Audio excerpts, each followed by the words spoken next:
Welcome, everyone, to this week's episode of Be Freaking Awesome. I am one of your hosts, Sami Kinnison, here with Angela Belford. And today, we don't feel like it. I'm just kidding. We're going to talk about what do you do when you just don't feel like it.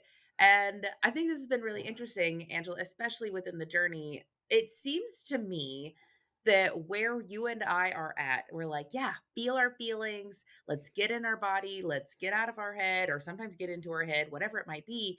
And now we're like, oh, what about this thing? This thing happens. I don't know what to do with that. I've never experienced that thing before.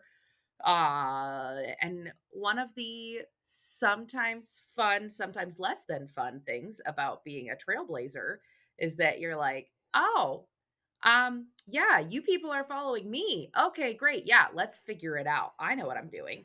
Not to say that we don't have people who we're also following, but I think that it's fun to sort of help reach behind and help and share what we've learned. And you had some lessons and some thoughts that you wanted to share about this idea of what do you do when you don't feel like it?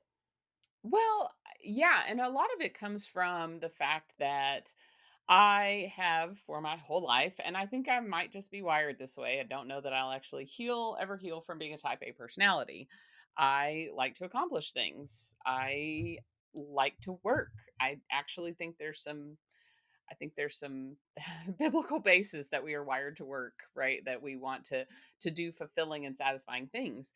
And I have for many years, I now can look back and see that I went after goals and I was driven as a need to, as a kind of a reaction to this underlying feeling of I'm not enough, I don't have what it takes, I don't belong, all of those seven core beliefs that we've unpacked a lot here on the podcast.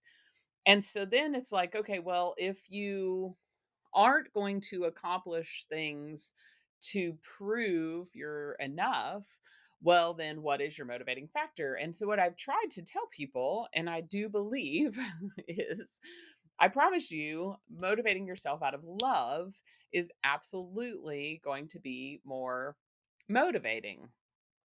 And I do believe that 100%. Beating yourself up drains your energy, and when you do something out of love, then it absolutely can be more enriching for you. However, there's a temptation to let the pendulum swing, and I think we talk about a lot about when you're at one extreme, driven at all costs, driven whether and getting tasks done regardless of relationship. And then the opposite extreme can be like, oh, well, I'm just going to prioritize relationship and tasks be darned. And if I don't, I want to feel my feelings. So if I don't feel like doing this thing I'm supposed to do today, what do I do? And a lot of the time I could say, well, I could override that feeling of I don't feel like it by saying, but I'm a woman of my word. And it's more important to me to live in alignment with my character trait of if I promise I'm going to do something, then I'm going to do it. And so then I'm motivated to stay in alignment with my character. I'm not motivated by I'm not enough. I'm motivated to be in alignment with who my character is. And that works really well in work situations for me when I've made promises to other people. But when I'm in, especially I'm noticing this in personal situations, whether that is my house, how clean I want my house to be, or if I'm in social settings that I want to engage, um, then overriding that feeling does always work because there's not a character issue at play, right? So, like, I'll give you an example. Last weekend, I was in Dallas. I went down there because last year I joined the National Speakers Association. We've had a couple of guests. We have a couple more guests coming from National Speakers Association from the Dallas chapter. And I have said I want to go a couple of times a year at some regular cadence because it's really enriching to me to get to you really can connect with people one on one when you're standing in line for food, right? And so I do a great job of connecting on Zoom when I attend virtually, but also I want to make that a priority. So I go to this event. It's a priority. There it's a weekend long thing. There's training. Friday night there's a dinner. There's not always a dinner, but if you're from out of town, they'll let you come to the dinner. And then there's training and then there's the gala. So I send the thing, can I go to the dinner? Yes, sure. And I sit there and I like my cheeks hurt by the end of the night because I was just sitting there with like a smile plastered on my face, like I'm gonna fit in, I'm gonna fit in, I'm gonna fit in. And it was really loud at the restaurant, and I could only talk to the few people around me. So then the next day I go to the training and I engaged with a couple of people, but I felt myself feeling small. Like, I don't know. I don't hardly know anybody. I would only talk to the people that I kind of knew a little bit. I didn't like how I felt. I didn't feel as confident to just walk up to somebody I didn't know. I didn't like that.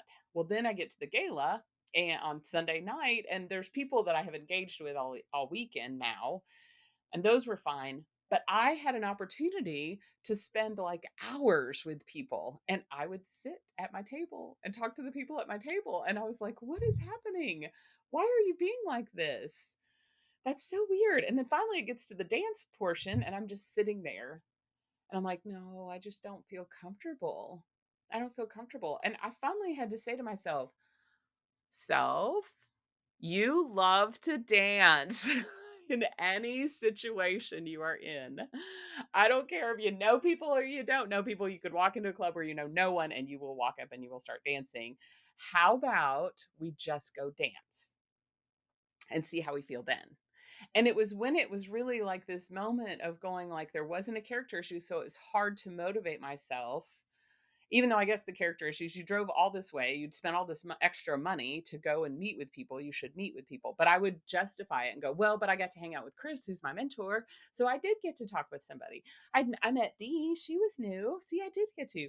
And I could totally justify it. So anyway, I've just been unpacking this idea of, but what about when I don't feel like it?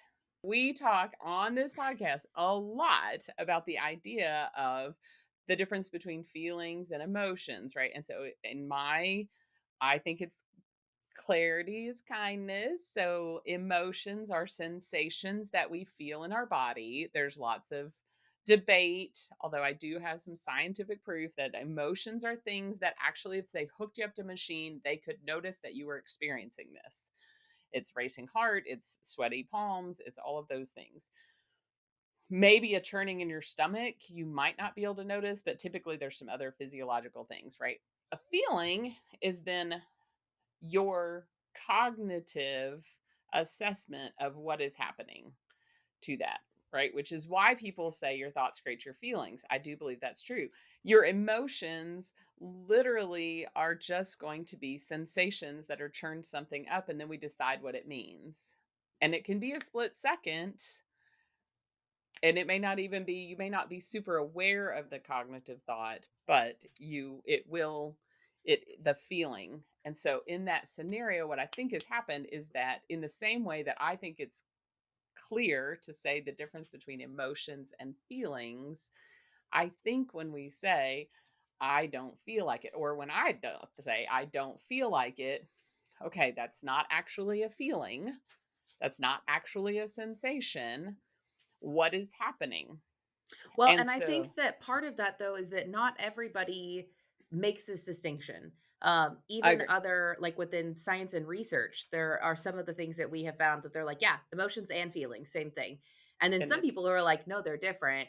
And so this is an area of science and research and psychology that there is not exactly one shared definition that every single person is operating off of. right. If I was to go to science, if I was to go to like your heart, everybody knows exactly what your heart is. And there's not multiple definitions of what is the organ that is your heart. Because we are looking at this other part of our body that we're really in the span of history fairly new to Yep. studying and to analyzing and to figuring it out. We actually don't Right. have a whole lot of tools and a whole lot of systems. So what it's been within the past like 50 or less years that Less than 50 years. Yeah. we've been trying to figure out some of these pieces. So, feelings and emotions, you're not going to hear this distinction everywhere. Right. And we think it's important to make the distinction because one is a brain process, one is a body process. Like one is that like that Physiological sensations in your body. yes. And you can't control whether you start sweating or not. Right. You and sometimes I don't want to say you can't control your thought. You have more opportunity to control a thought than you do to control whether you sweat or not. I can't think to my body, "Start sweating now," and that makes it happen. Sweating is a great example because I have been practicing getting my heart rate down using breathing techniques and different meditation. So I had said, you can't really control your heart rate, but yet when I am very conscious, I can follow some methods that have been known to get my heart to slow down. And And even that's that the is thing. not the command, "Heart, Right. slow It's down, not. Nope. stop beating Nope. so fast." It's like, Right. "Okay, these are some of the levers and the buttons that I can push, they can Right. impact they Right. can sometimes impact my But I heart can't rate." tell my I have found nothing that will help my body either start sweating or stop sweating. Like, that is a Right. completely I cannot control that at all. So that's a great example. And here's the thing is that I love the saying that says you can't control your first thought and sensation, you can control the response to that thought. And Yes. so you can have a thought that's like, I should jump off this bridge, and you can control the response to that and go, well, that's probably not a good idea to jump off this bridge right now. Yeah, Right? see intrusive thoughts, any type of intrusive Yes. thoughts 101. Not every thought is something that you have to be like, wow, and like do a whole bunch about. It can just be Hmm. like, well, that was random. Yeah. Moving on.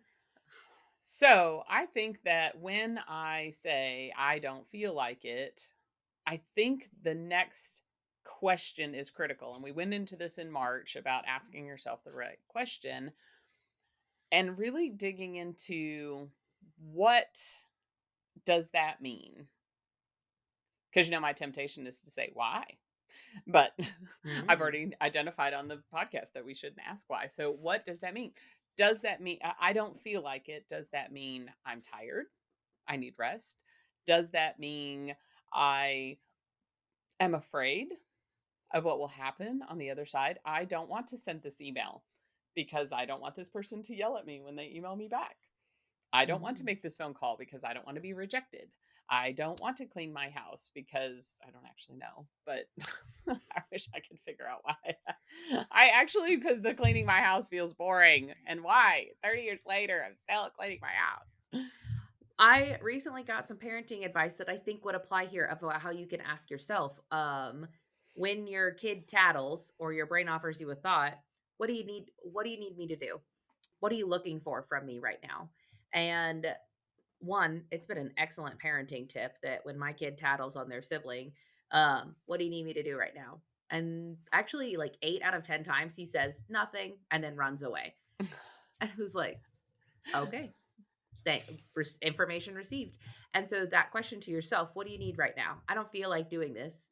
Um, is an option of a question because that can be like, well, what's the reason that you would need to do this? Should you, what do you need right now? I don't feel like sending this email. I need to take a moment and think about why I don't want to send this email. I don't want to get up and dance.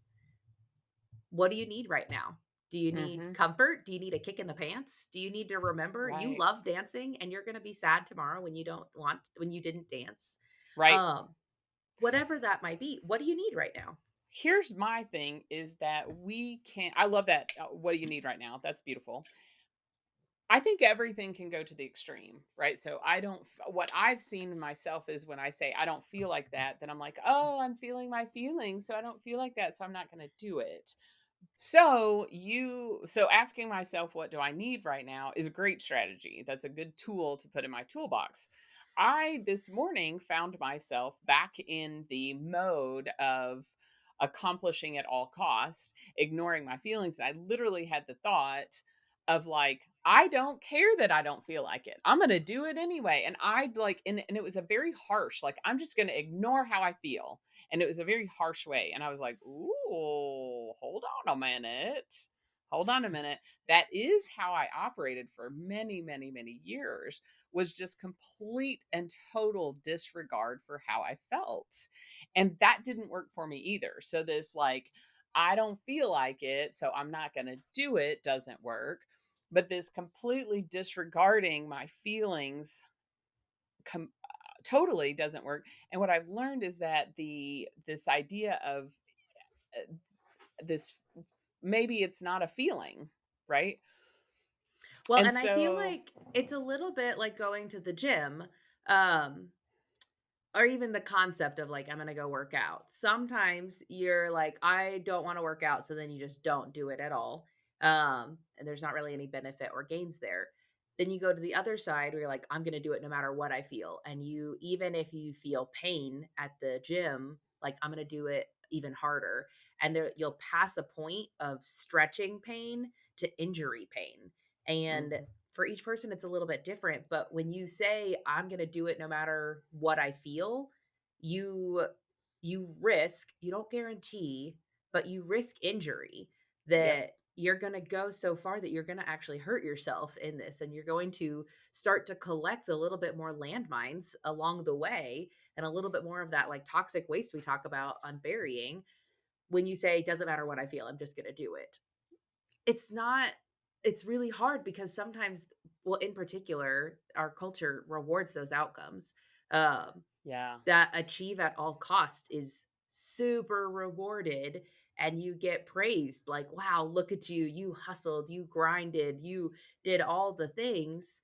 Um, it's so hard to figure out what's the balance, because I don't want to just feel lazy and not do anything, but I right. also don't wanna hurt myself and do it at all costs. And you and I And are in this. burnout.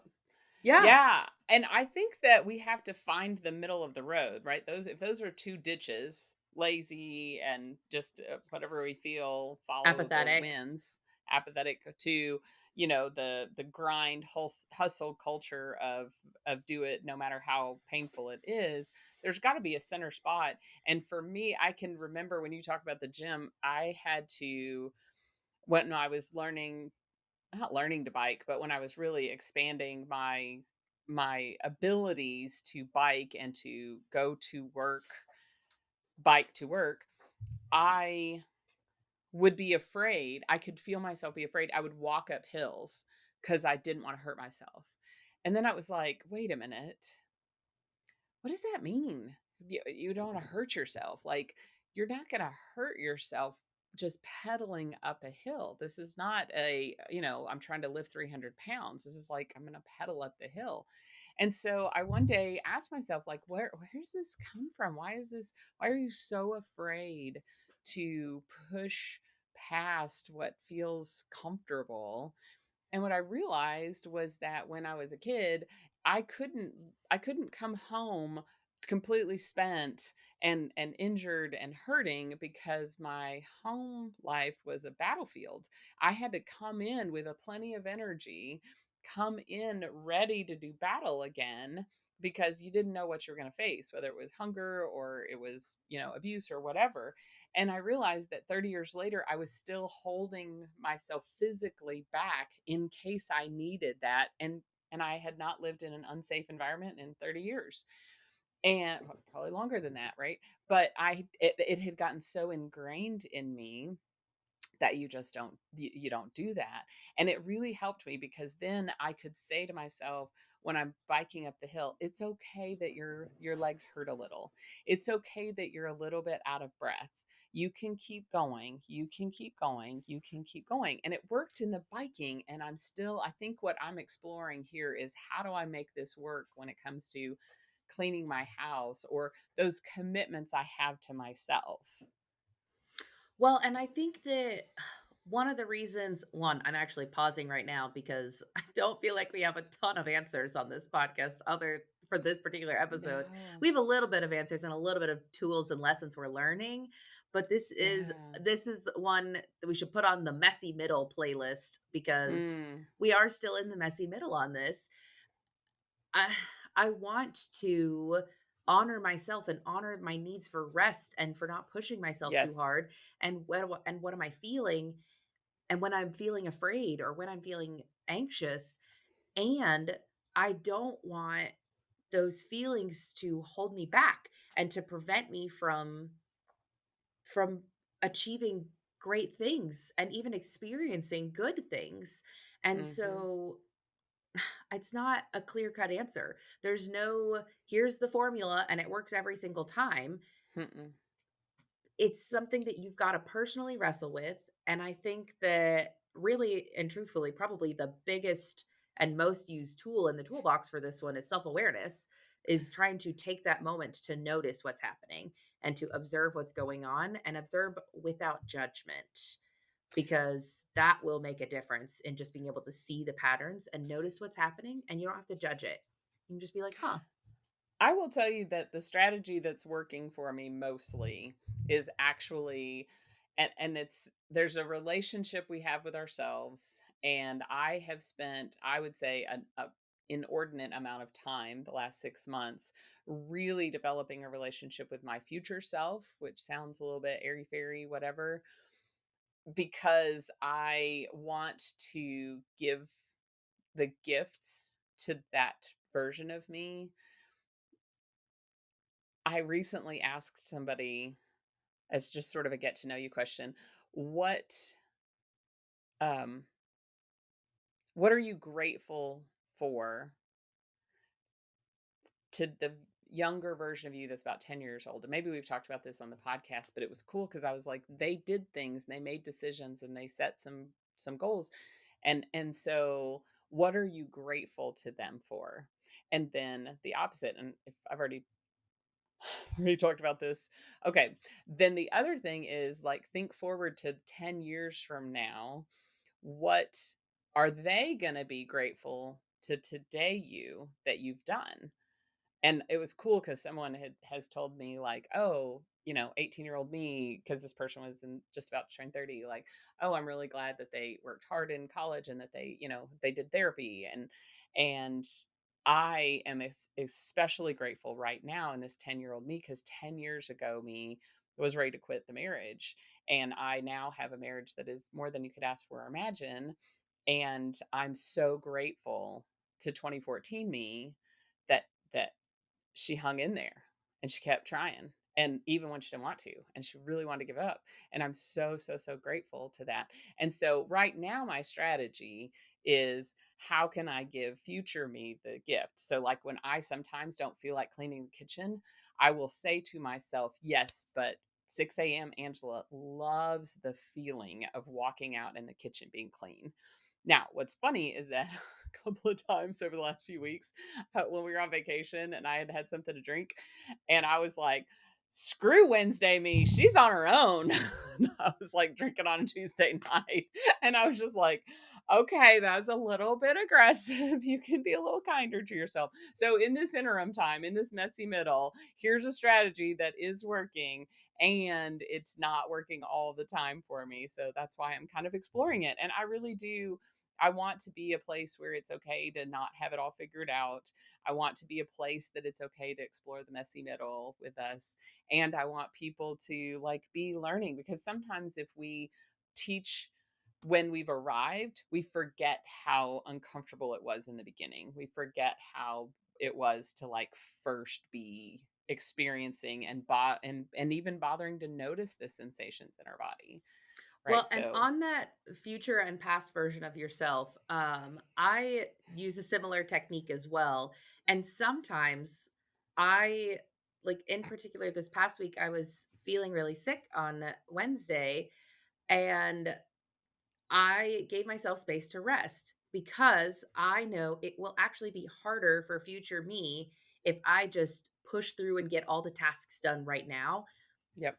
This sickness is gonna drag out days, whereas I gave myself the day to rest, and Thursday morning, I woke up and felt phenomenal, and it's interesting in that sometimes it can be like, no, no, the thing I'm doing for future me is not doing the tasks Right. because this Yes. rest is so important and this reset and refuel and recharge. No, it's not washing the dishes. It's not getting that email sent. And I do realize that future me will have to handle the meetings that I had to cancel today Yep. because I was sick.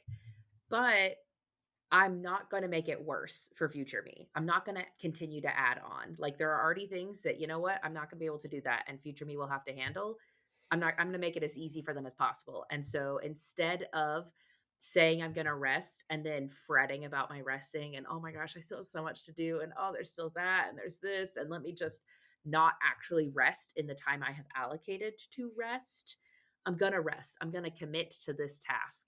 And Mhm. I tell you what, I slept really hard on Wednesday morning. I slept like 3.5 hours, and it was super good to just let myself go and not be worried about all of the things for the future.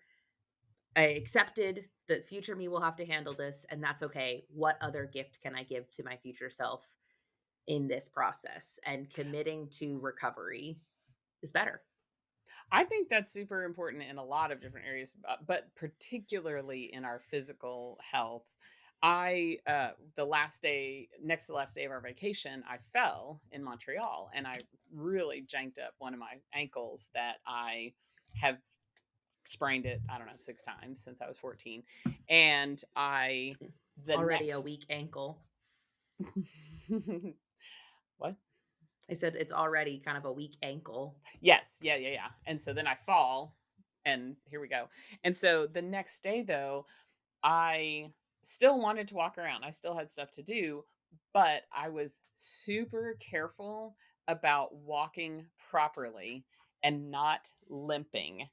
And I really had to work hard to say, like, yes, I feel some sensations that I would describe those as pain in my ankle, but I know that if I limp, then I'm gonna like get my back out of alignment. I'm gonna put more hurt on that other leg. So I'm just gonna walk slower. I took an extra Uber than what I would have done and took the metro one time instead of doing the extra, 1 kilometer walk. But when it comes to our physical, I think it's very, very helpful and to like take better care of it. I had 7 things on my to-do list that day and we did 4 of them because I was like, well, I'm not going to be physically able to do that. And I think in our hustle culture, in our toxic positivity, push yourself through it, we don't even realize that then people end up with like bronchitis or like a much, much worse version of sick. Like you said, the sickness drags out for 5 days instead of the 1 day. And if Mhm. somebody could take that, whoever needs to hear that today, I hope that you take that some of the time you actually have to sit and give yourself the opportunity to heal, give yourself the opportunity to rest. And it really does, it prevents more future harm and it also gets you back to wellness faster. And if you want to take it one step further, say somebody's like, "Yeah, yeah, I'm here for it." I got the physical rest part. It's very easy for us to acknowledge I had a physical injury and I need to take care of that. How often do we do the same for our emotional and mental injuries or Mm, areas of come on. weakness? And Let's go. so yes, our physical selves absolutely need that rest. Our emotional selves also need that same space and kindness and space to heal and recover and to be gentle with as well. And it's a Yep. little bit harder to say, like, well, here's what that looks like because the steps are not walk on your foot correctly so that you don't injure other parts of your back because we're talking about the intangible brain space and Right. things like that that is just a little bit different. And yet how can you think about and even imagine, like, all right, what part of you is in a sling right now? What is it? Your anger and your trust is in a little bit of an arm sling. So this is Mm, what that would look like to be gentle with people, or to say, to communicate my needs, to say, hey, this is an area I'm weak. Yeah, I gotta have to give me some space and some time. I'm gonna be a little slower on it. I love So that. articulate that, figure it out. Hmm. Level one, level two, different application points.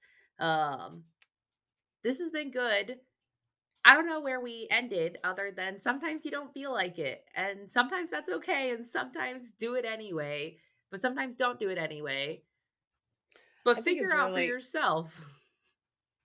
I really think that that's what I would say is this has been an exploration of really getting to know myself and knowing when I need some extra coaching to say, get out on the dance floor. And when sometimes I need to say, I Oh, want to just lay around and watch TV after dinner, but I'm going to go ahead and walk because I haven't got my steps in, right? There's times when you need coaching. You can coach yourself in a gentle way. And other 'cause times when you sometimes it's about getting on the dance floor. Sometimes it's, "Angela, go jump off this cliff in this waterfall," and you're like, "No, I don't. I know myself and I don't love those things. I'm yeah, not oh gonna yeah, do that." Because that's another situation you had where you were getting sort of that peer pressure to go jump off waterfalls, and you were and in the 2 different situations, you know yourself. You know that yep, you don't love that free fall feeling. You don't have to go chase that free fall feeling just because other people want you to. yeah. You I do love repelled the dancing. I repelled waterfalls. And oh, even in Montreal, you guys were doing a spa day where you were going to go and sit in a sauna and then you were going to sit in an ice bath. And I was like, I mean, I like water. I don't love water. I can sit, but the idea of going from something really, really hot and to something like icy cold when I'm already have gotten cold natured with weight loss, this doesn't sound relaxing to me at all.